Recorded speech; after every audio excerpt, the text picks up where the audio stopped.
Bienvenidos a esta primera sesión, donde abordaremos los aspectos introductorios de una revisión sistemática de la literatura.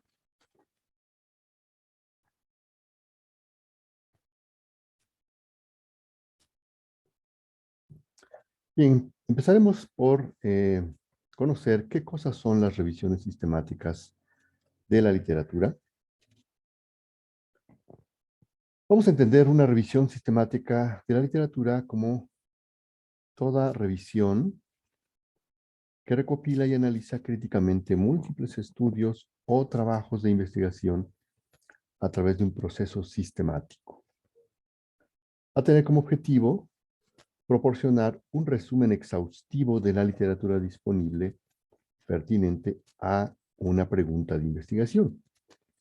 Es decir, prácticamente podemos entender con esta definición que el punto de partida de una revisión sistemática de la literatura siempre será una pregunta de investigación. Es decir, prácticamente la revisión sistemática de la literatura va a quedar enmarcada dentro de un trabajo de investigación. Es decir, es parte de la actividad científica como sucede en cualquier otra disciplina. Una vez identificados y obtenidos los estudios, los resultados de dichos estudios van a ser sintetizados de acuerdo con un método preestablecido y explícito. Precisamente por el hecho de haber un método de por medio, un sistema, ello es lo que le da la categoría de un trabajo de investigación científico a una revisión sistemática de la literatura. Esta forma de revisión da al lector una gran ventaja sobre otras revisiones. Vean que al poner una denominación pues tan, podríamos decir hasta rimbombante, con ello queremos de alguna manera distinguir a las RSL, como vamos a referirnos a ellas para, de manera sintética, de otro tipo de revisiones. Otro tipo de revisiones que no por el hecho de no tener toda el rigor que puede tener una RSL, no son válidas, simplemente que van a cumplir diferentes propósitos. La principal característica de una RSL es la posibilidad de poderse replicar y verificar si es posible llegar a esta conclusión. Hay muchos autores que consideran que una RSL no es posible replicarse. Más adelante vamos a dar los argumentos por los cuales hay quienes consideran que no es replicable. Sin embargo, la propia definición le otorga esta característica de la replicabilidad. Ahora, con esta definición, de alguna manera ya podemos ir adelantando, podemos ir intuyendo la respuesta a esta pregunta. ¿Cuál es la necesidad? ¿Para qué requerimos las revisiones sistemáticas de la literatura?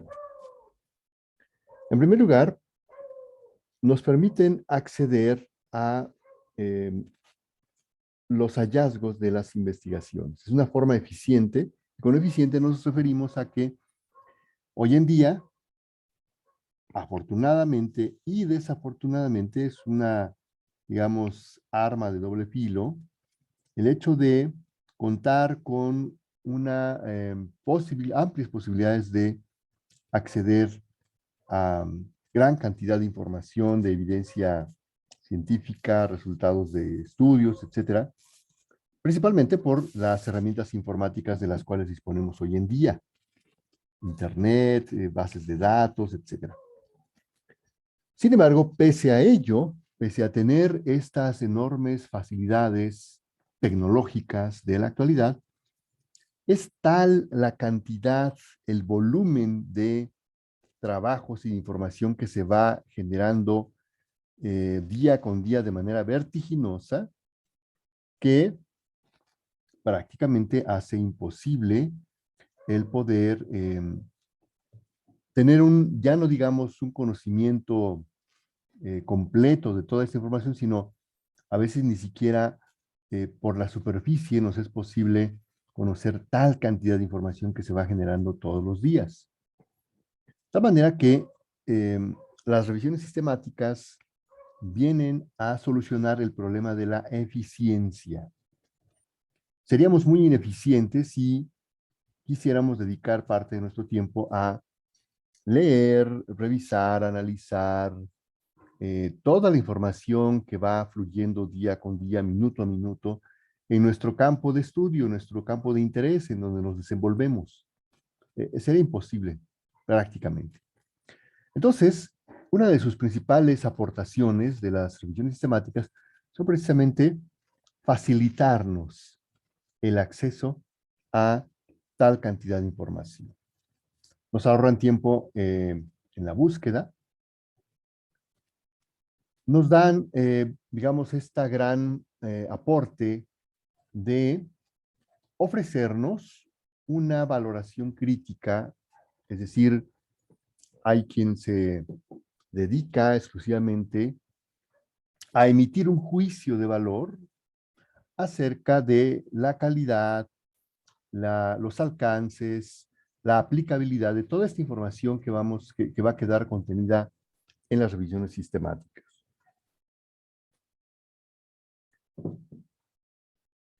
Por otro lado, algo que es crucial, no solamente en el campo de la medicina, sino las ciencias de la salud y cualquier eh, otra disciplina, es que no todo mundo, no todos los lectores, no todas las audiencias van a tener el grado de preparación o los conocimientos técnicos suficientes para aprovechar al máximo toda la información que se va generando. Es decir, que para poder realmente sacarle todo el jugo a la evidencia científica que se va presentando día con día, no solamente tenemos que resolver el problema de la eficiencia, como ya se mencionó, sino que hay otro gran obstáculo que es el no poder apreciar en su justa medida el impacto de una investigación, de los resultados de una investigación. Y de ahí que otra de las grandes ventajas de la revisión sistemática es facilitarnos la interpretación de los resultados que aparecen en distintos estudios. ¿Cómo hace esta interpretación? En primer lugar, haciendo una inspección, una exploración y principalmente mediante este ejercicio de la comparabilidad. Es decir, al emplear métodos convencionales para comparar resultados entre estudios, eso facilita la interpretación. Y lo más importante, cuando hay interés, y de hecho podemos decir que una de las principales incentivos para ir a buscar información científica en distintas fuentes, distintos medios, es precisamente para resolver o ayudar a resolver los problemas de todos los días que se tienen que enfrentar tanto a nivel individual, a nivel colectivo, a nivel de todo un país. Es decir, al final de cuentas, estos resultados debieran apoyar, facilitar la toma de decisiones en distintos ámbitos de las sociedades, de los países, de los gobiernos, las instituciones. Sin embargo, esta toma de decisiones nunca va a poder realizarse como un ejercicio, digamos, totalmente fiable o que podamos tener la certeza completa de que las decisiones que tomamos no son erradas o no están sujetas a posibilidades de error. Una toma de decisiones, por lo regular, casi siempre va a estar inmersa en un entorno de incertidumbre. Y precisamente el ejercicio de la toma de decisiones bajo incertidumbre, bajo condiciones de incertidumbre, propicia que muchas veces no se quiera, digamos, dar ese paso de tomar una decisión por temor a cometer errores, equívocos, etc. Entonces, todos los que tienen bajo su responsabilidad esta toma de decisiones a nivel del gobierno, a nivel de las familias, a nivel de las instituciones, las empresas, quisieran poder tomar decisiones con el mínimo de incertidumbre, ¿sí? La mínima incertidumbre posible. Por eso es que un factor clave para tomar decisiones con, digamos, el menor riesgo posible de fallar es poder tener, digamos, el panorama lo más claro posible. Es decir, toda la información al alcance de nuestra mano para poder tomar decisiones bien informadas. Entonces, es otra de las ventajas de las revisiones sistemáticas, que a través de facilitarnos la interpretación de los resultados, tendríamos más elementos para tomar buenas decisiones. Bien. Por otro lado, una de las, digamos, parte de la metodología de las revisiones sistemáticas estriba en tratar hasta donde más es posible de filtrar la información de tal manera que el cúmulo de trabajos o de estudios con los cuales una revisión sistemática finalmente publica sus conclusiones finales, se supone que debería provenir exclusivamente de información relevante. Y por información relevante nos referimos principalmente a toda aquella información o resultados de trabajos científicos que, por un lado, puedan estar libres de sesgo, pero sabemos que esto también a veces no es del todo posible. Sin embargo, también cabe la posibilidad de que la información relevante sea aquella que tiene un mínimo sesgo, o en la cual se ha minimizado el sesgo. A veces no se puede eliminar del todo, pero por lo menos debería haber formas de reconocer el sesgo y minimizarlo. Hablando pues ya de el campo de las ciencias de la salud, donde se supone las decisiones van encaminadas al cuidado de la salud de las poblaciones o al diseño de políticas de salud, etcétera, pues definitivamente que las revisiones sistemáticas van a ser digamos, ingrediente de mucha valía para todo este trabajo que se desarrolla en el campo de las ciencias de la salud. En este cuadro comparativo podemos ver las grandes diferencias que existen entre una revisión sistemática y lo que genéricamente podemos denominar revisiones narrativas. Y con revisiones narrativas, pues en realidad englobamos muchísimos tipos de trabajos de síntesis o que buscan, digamos, mostrar el estado del arte de alguna disciplina, actualizar los conocimientos que se han generado a partir de cierto momento. Entonces, por revisiones narrativas, pues en realidad podemos catalogar a una diversidad muy amplia de trabajos. Pero lo importante es poder identificar las diferencias entre todo esto que no es una revisión sistemática y lo podemos dejar bajo este paraguas de las revisiones narrativas, con sus variantes, por supuesto, de lo que sí es una revisión sistemática. En primer lugar está el tema de digamos, el rigor metodológico. Hay una metodología sistemática ampliamente aceptada por todos aquellos que se adhieren a dicha metodología, mientras que en las revisiones narrativas la metodología prácticamente o bien no existe, no se adhieren quien la realiza a un método, o bien, en caso de existir, no es un método estructurado, es un método pues prácticamente improvisado, En fin, que pues es lo que, digamos, está en primer lugar de la lista de las grandes diferencias que hay entre una revisión sistemática y una revisión narrativa. Como consecuencia de esto, la revisión sistemática debe, obligadamente, debe incluir una sección donde precisamente se den todos los detalles, se haga una descripción muy minuciosa de esa metodología que se siguió para todas las etapas de dicha revisión, de la búsqueda, la identificación, la selección y el análisis de los estudios. Ejemplo, se debe citar las bases de datos en las que se han buscado los artículos, cuál fue la estrategia de búsqueda utilizada, los criterios de inclusión y exclusión de artículos y el método usado para valorar la evidencia. Y bueno, aquí hay el ejemplo de una escala, que es la escala de Hadad, pero se tendrían que, pues, hay la obligación de citar todos los instrumentos con los cuales se valoró la evidencia o cualquier otro instrumento que hubiera sido utilizado para alguna de las etapas de la metodología que se siguió.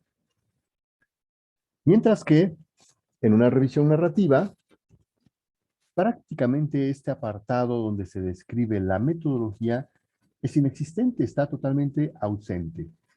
Y eso lo podemos constatar muchos de nosotros que, estando en este medio académico, hemos tenido que recurrir con bastante frecuencia a estos trabajos que perfectamente caen dentro de este gran paraguas de las revisiones narrativas, que pues muchas veces identificamos como monografías, trabajos de actualización, etcétera.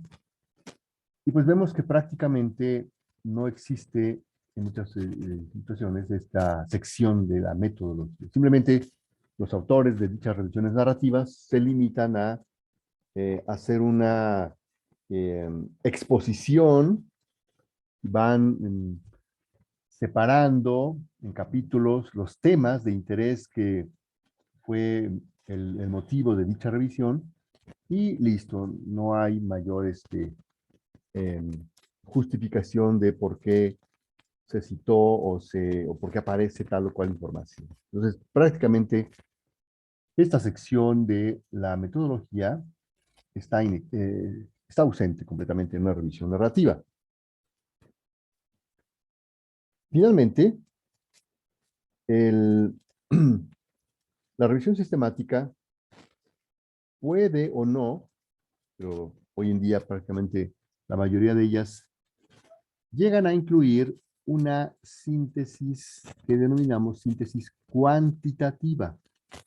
Es decir, que no se limitan a hacer la crítica, el análisis cualitativo, a manera de llegar al producto final, que es la síntesis de la evidencia, sino que en muchas ocasiones, con bastante frecuencia, vemos que estas revisiones sistemáticas van a incluir una síntesis cuantitativa para la cual, por supuesto, se tiene que recurrir a técnicas cuantitativas, matemáticas, estadísticas, para llevar a cabo este ejercicio que es más bien reconocido en el mismo ámbito como el metaanálisis. Entonces, toda la información que se recopila puede al final volverse a analizar, y de ahí el nombre de metaanálisis, lo cual prácticamente en el caso de una revisión narrativa es no solamente inexistente, sino que impensable que una revisión narrativa pudiera llegar a concretizarse en un metaanálisis. Y esto debido a que una revisión narrativa está, digamos, inmersa en un carácter enteramente subjetivo de el autor o los autores de dicha revisión. Es decir, que una revisión narrativa, pues prácticamente la podemos considerar como una opinión personal de un experto, un grupo de expertos, con base en la información que se analizó, se emite algún punto de vista, alguna recomendación, pero que no puede en absoluto tener las condiciones para llegar a un análisis cuantitativo. Entonces, como podemos ver, esta tabla comparativa es muy importante porque de pronto pues, en los medios electrónicos, las bases de datos que hoy tenemos a nuestro alcance, con mucha frecuencia nos topamos con trabajos que pues, los autores suelen nombrar, titular de distintas formas. Y entonces, para alguien que no tiene, digamos, esta clara diferenciación, pues se puede confundir, puede pensar que todo aquello que aparezca con el título de revisión de la literatura puede, digamos, considerarse como homogéneo en términos generales, cuando que, pues definitivamente no, hay diferencias muy, muy importantes.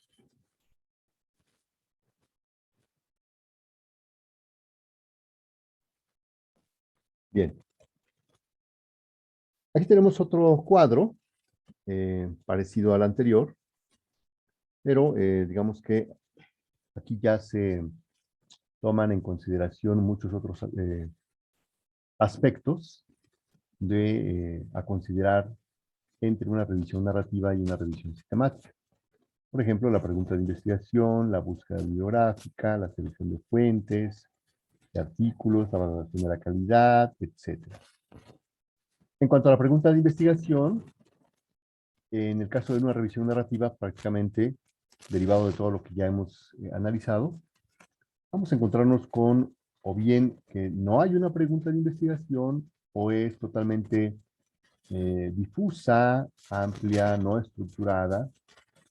Es decir, no se siguió ningún criterio preestablecido para plantear dicha pregunta.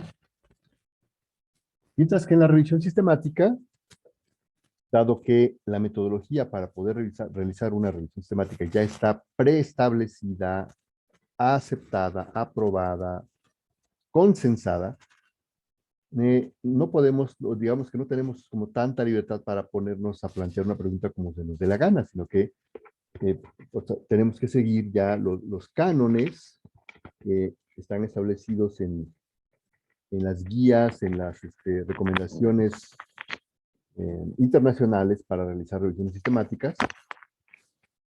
Y estas recomendaciones o guías claramente establecen cómo debe estructurarse de manera clara, concreta, una pregunta de investigación, centrada a su vez en un problema bien definido. Puede ser de tipo clínico, si fuera una revisión sistemática dentro del campo de la medicina, o bien el problema que interese del campo científico que sea.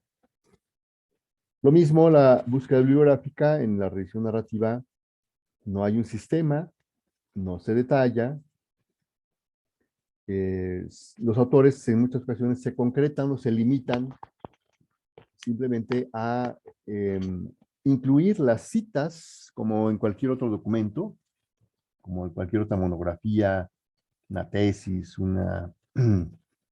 eh, digamos, cualquier trabajo.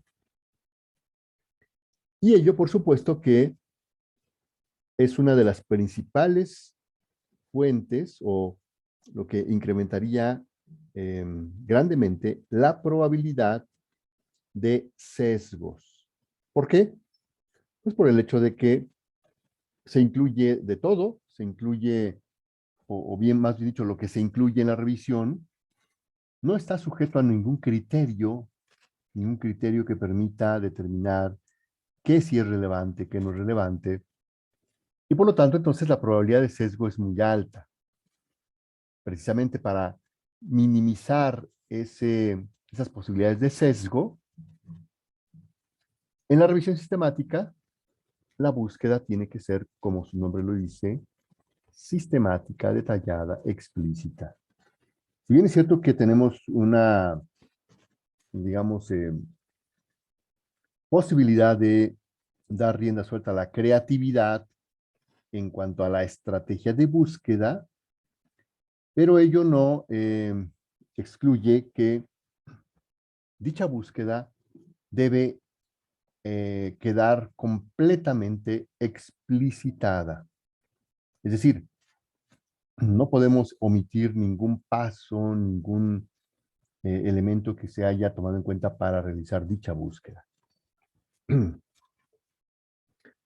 En cuanto a la selección de artículos, pasa exactamente lo mismo, muy parecido a lo de la búsqueda.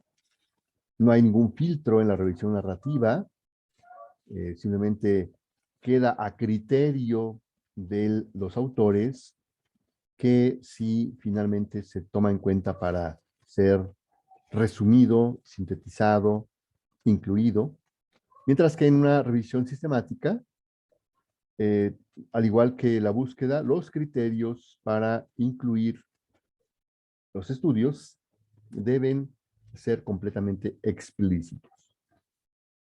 Y esto no solamente en cuanto a utilizar dichos criterios, sino que dichos criterios deben ser los mismos, deben ser homogéneos para todos los artículos, no pueden cambiar de un grupo de artículos a otro. En cuanto a la calidad de los estudios, en la revisión narrativa prácticamente esto es inexistente, no hay una valoración, por lo tanto no hay instrumentos, simplemente hay juicios a nivel de opiniones personales, pero ni siquiera en cuanto a la calidad de los estudios, sino que más bien en cuanto al contenido, en cuanto a la información que se localizó, pero no permiten llegar a saber qué tan buenos eran, qué tan relevantes o qué tan libres de sesgo eran los estudios que se incluyeron. Mientras que en la revisión sistemática esto es un paso súper obligado, no se puede jamás omitir. Y no solo eso, sino que en este campo de la valoración de la calidad de los estudios es prácticamente donde se han hecho los mayores avances en cuanto a disponer de herramientas, instrumentos, escalas, etcétera, para tener la mayor objetividad posible. Incluso, no solo eso, sino que esto es lo que ha facilitado digamos que las reuniones sistemáticas finalmente den paso, den cabida, sean como el medio propicio para poder realizar los metaanálisis, porque esta valoración es como la antesala para llegar a un metaanálisis cuantitativo. En cuanto a la síntesis, las revisiones narrativas simplemente se limitan a sintetizar la información de forma cualitativa exclusivamente. Es decir, hay una gran subjetividad, todo gira alrededor de opiniones personales, opiniones que pues al ser subjetivas, están cargadas de la propia idiosincrasia de quien emite dichas opiniones. Mientras que el ejercicio de síntesis en una revisión sistemática es, podríamos decir, la parte más ruda, la parte más delicada al mismo tiempo, porque se basa en la calidad metodológica de los estudios y ya sabemos que cuando esto llega a concretizarse en una síntesis cuantitativa, es cuando ya adopta la forma de un metaanálisis, donde pues tiene que entrar todo el arsenal pesado de la estadística. Y en cuanto a la interpretación, pues va de la mano con la síntesis totalmente subjetiva, es decir, otra vez, todo gira alrededor de opiniones, mientras que en la revisión sistemática la interpretación cobra tintes de una recomendación basada en la fuerza de la evidencia, en la calidad de la evidencia, en la orientación de dicha evidencia. Entonces no es una mera recomendación a la ligera, sino que es una recomendación sólida, pero que incluso en muchas ocasiones los autores de una revisión sistemática pueden concluir dicha revisión diciendo que no hay elementos para emitir una recomendación. Es decir, se puede llegar a concluir que dada la naturaleza tan ambigua, pobre, plagada de sesgos de la información existente, no es posible emitir una recomendación formal. Y entonces, esto también es una posibilidad dentro, en este campo de las revisiones sistemáticas de la literatura. Muy bien. Entonces, con todo esto que se ha mencionado, pues podemos ya irnos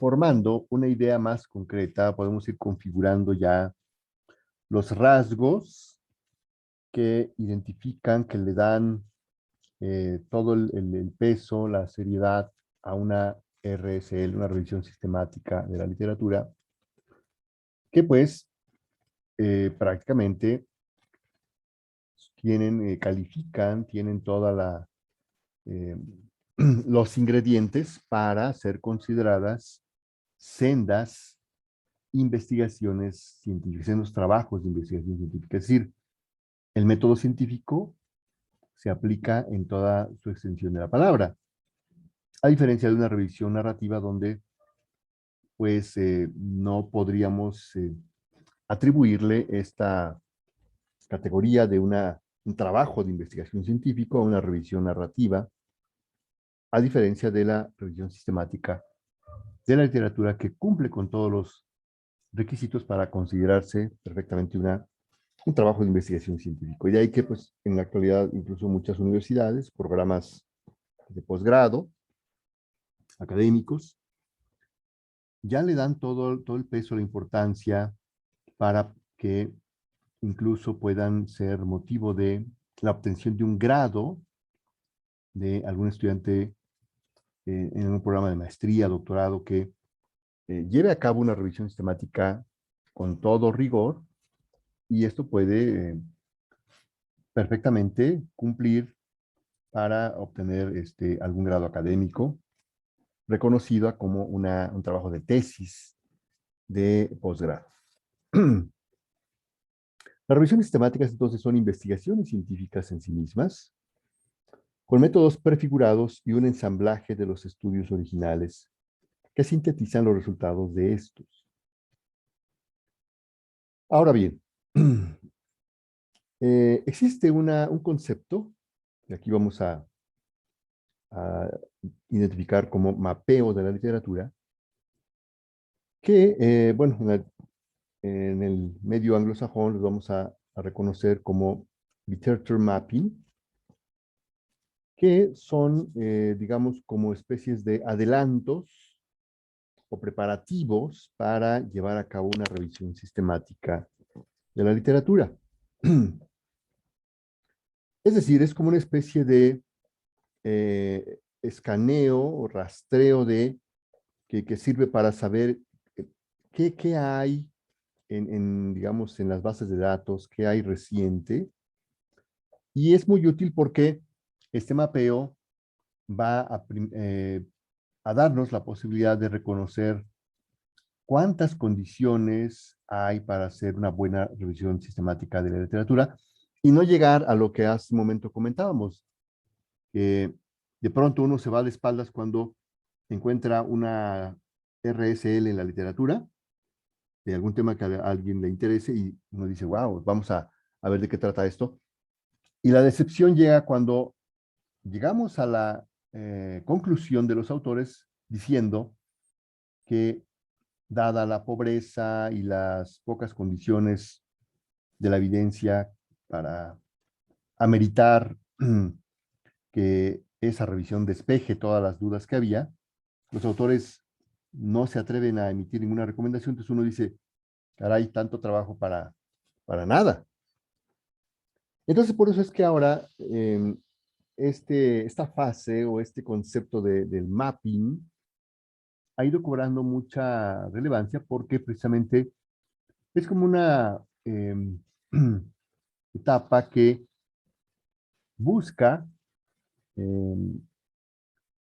digamos, canalizar adecuadamente los esfuerzos, que apela a todo este, digamos, espíritu de la búsqueda de la eficiencia, canalizando adecuadamente los recursos, los esfuerzos, para no malgastarlos, dedicando mucho trabajo a algo que al final no va a aportar no va a cumplir con su objetivo, que es lo que busca una revisión, despejar la incertidumbre que hay alrededor de un tema. Entonces, esto del mapping sirve como una herramienta de tormenta de ideas y de contextualización para saber si hay condiciones favorables para llevar a cabo una revisión sistemática de la literatura. El mapeo bibliográfico puede utilizarse para complementar también una revisión sistemática de la literatura. No solamente es como una etapa previa, sino también puede complementarla en el sentido de que la puede actualizar. También tiene sentido de forma independiente como medio de descubrir el potencial de un campo de investigación o su estado en un determinado momento. Es lo que en muchas ocasiones en los programas académicos de posgrado, yo no todos, pero al menos en ciencias de la salud esto sí se suele llegar a ver con frecuencia, que al alumno se le pide como parte de su disertación, de su trabajo de tesis, que incluya un capítulo con el estado del arte. No, no en el sentido de una revisión narrativa como la que hace un momento mencionábamos, sino que se, se apegue a una metodología seria, concreta, clara, y para ello se puede recurrir al recurso del mapping. Entonces, las técnicas y resultados de los mapeos de la literatura son muy diferentes dependiendo del propósito. Escribir palabras, frases y tópicos relacionados con el tema principal en un libro blanco para recopilar conceptos y temas clave. Por eso, la idea con la que nos debemos quedar del mapping es una especie de lluvia de ideas. Lluvia de ideas para identificar, reconocer el potencial, no solamente para realizar una revisión sistemática, sino para trazar una ruta o lo que se conoce en el mundo académico como una línea de investigación. Entonces, trata de resumir los hallazgos clave de revistas, libros y documentos de trabajo para crear mapas conceptuales, presentar un resumen de las revistas, conferencias, años de publicación, autores más importantes, etcétera, que se encuentran en las revisiones sistemáticas de la literatura. A veces estos mapeos, estos mappings, como vuelvo a insistir, como es un concepto más o menos novedoso, se le ha dado cierta flexibilidad. Es muy versátil el concepto del mapping, porque como decíamos, tiene el potencial de contribuir a las etapas iniciales de una revisión sistemática, pero también, dado que las publicaciones de revisiones sistemáticas cada vez son más y más frecuentes, muchos autores en la actualidad han visto la necesidad de hacer lo que se ha denominado revisión de revisiones. Entonces es tomar exclusivamente revisiones sistemáticas de la literatura ya publicadas, obviamente del mismo tema o temas similares, y entonces volver a sintetizar toda esa información, y para ello entonces el mapping es como una herramienta, una estrategia que nos ayuda muchísimo en este trabajo. Pero, como en todo, siempre tenemos que tener claridad para no confundir, digamos, las técnicas. No confundir el mapping con la revisión sistemática de la literatura. Son, si bien es cierto, complementarios, pueden estar interrelacionados, pero no son lo mismo, y por lo tanto no debemos nosotros caer en esa confusión. Sin embargo, cuando ambos se concatenan, cuando ambas estrategias, se echa mano de ambas para enriquecer resultados de toda la evidencia que ha sido sintetizada por distintos autores, pues eso definitivamente que va a aportar mucho más que si solamente nos quedamos con alguna de estas estrategias por separado. Bien. Entonces, las revisiones sistemáticas sabemos que se publican en distintas revistas, distintos journals, bajo esta denominación, bajo esta modalidad de revisión sistemática de la literatura. Y por supuesto que los editores de estos journals que someten cualquier manuscrito que sea enviado a estos journals, pues lo someten a estos procesos del peer review, la revisión por pares, y al ser un trabajo de investigación científica, pues el peer review, la revisión por pares, va a exigir que se haga digamos, screening muy riguroso de una metodología bien definida a fin de que los resultados de la literatura puedan tener menos probabilidad de sesgo. Pero esto, por supuesto que no evita, no es una varita mágica que haga desaparecer el sesgo que de por sí ya vienen arrastrando los estudios primarios. Digamos, se cuida que la propia revisión sistemática, siendo un trabajo de investigación científico, esté bien hecha de tal manera de que la propia revisión no esté incurriendo en sesgos, pero los sesgos que ya vienen de los estudios primarios, pues eso nadie lo puede evitar. Entonces nos van a proporcionar información sobre los efectos de un fenómeno a través de una amplia gama de configuraciones y métodos empíricos. Si los estudios dan resultados consistentes, las revisiones sistemáticas proporcionan evidencia de que el fenómeno es robusto y transferible. Si los estudios dan resultados inconsistentes, o sea, los estudios primarios, se puede estudiar las fuentes de variación. ¿Por qué tanta inconsistencia? Y eso está, digamos, presentado, eso lo facilita ese análisis, una revisión sistemática. En el caso de los estudios cuantitativos es posible combinarlos, como ya dijimos, a través de las técnicas del metaanálisis, y esto nos va a aumentar la probabilidad de detectar efectos reales que los estudios más pequeños, los individuales, son incapaces de demostrar, de detectar. Por supuesto que no todo es miel sobre hojuelas.